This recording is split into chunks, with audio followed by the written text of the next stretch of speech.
harm human beings. And to understand harm, to me, is one measure of empathy. And so this is not feeling pain for yourself, as you were talking about being human and being self-interested, but empathy is...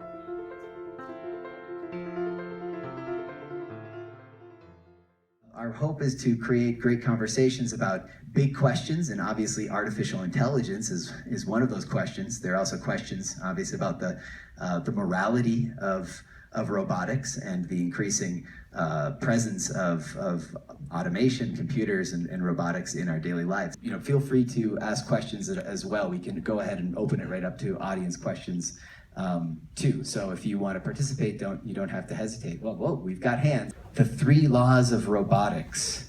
So Isaac Asimov wrote 3 laws of robotics, and it's don't harm humans, don't harm yourself, and prevent harm to others. And so Asimov wrote this many, many years ago, before we had kind of, if you will, the rise of robots. And it is essentially, if you will, an ethical way for robots to think and to act. I think it's an interesting discussion piece. It's my hope that robots will have better ethics than we. Why do we need to qualify computer intelligence as being artificial as opposed to just being flat out intelligence? What's artificial about it? Well, it's an artifact. We make it. What's at issue, I agree with you. What we care about is how something is intelligent, and also we care about how it's self-aware, and also we care about how it's self-invested. That's one of the ways in which we distinguish regular or intelligence in animals or organic beings from intelligence in artifacts. The kind of thing that we worry about with robots, the kind of thing we worry about with androids and with intelligence that we create, is that they will become self-concerned, and becoming self-concerned, being quicker and faster, smarter, and able to process way more than we can, then become a danger. According to one venerable tradition within philosophical thinking, one of the sources of human wrongdoing, let's say, or error, is passion and desire. So your suggestion that you have higher hopes that robots should be perfectly ethical agents, to the extent that they are agents at all, is fascinating to me, because in some sense the suggestion, I think, is consistent with that particular view. That, well, robots, they don't have to deal with all of the kind of emotional elements that humans deal with on account of their, let's just say, generally speaking, embodiment. You know, if we expect and have programmed these devices to do more than we can do, why wouldn't we unleash them on that particular aspect of our lives? We're machines, they're machines. We have about 100 billion neurons in our head. A chip has about 2 billion transistors. There's a very small distinction between those 2 pieces of hardware. Yeah, along these lines, I think there's an important role of artificial in determining what exactly we're measuring. Because I can ask the question, what's intelligence? And that sounds like a very philosophical question in a pejorative sense. Well, we know what you're talking about. But now when you have to construct something from scratch, something like a computer, a robot, a phone, then the question, what is intelligence, I think takes a different shape. Because now, what are we looking for?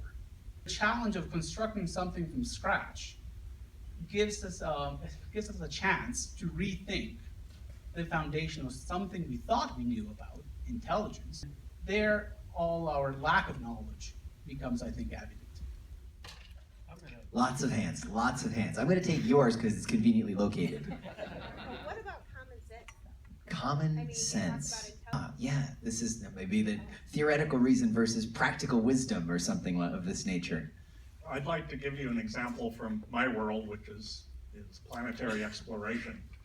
And how many of you have heard of the Mars exploration rovers, Spirit and Opportunity? The rover knows it can't go over a rock bigger than, say, 30 centimeters tall. It can't go down a slope steeper than 10 degrees, and it figures out its way. But when they first tried doing this with Spirit, turns out the sun was behind the rover. It was casting a shadow in front of itself. So it took these images and it said, my God, I'm on the edge of a cliff. And it backed up, took another image, still on the edge of the cliff. It kept backing up, running away from its own shadow. You know, I think that shows that it did what it was programmed to do, which was self-preservation, basically. The point is, the level of intelligence is pretty minimal. Back to the prime directives that you were talking about, the prime laws of robotics. I mean, the prime rule for this video game playing program was make every move so that you will end up winning the game. And the second one was if that move is not available, then make a move that is most likely to help you not lose the game. And what happened, they found, and this wasn't in the program, and it wasn't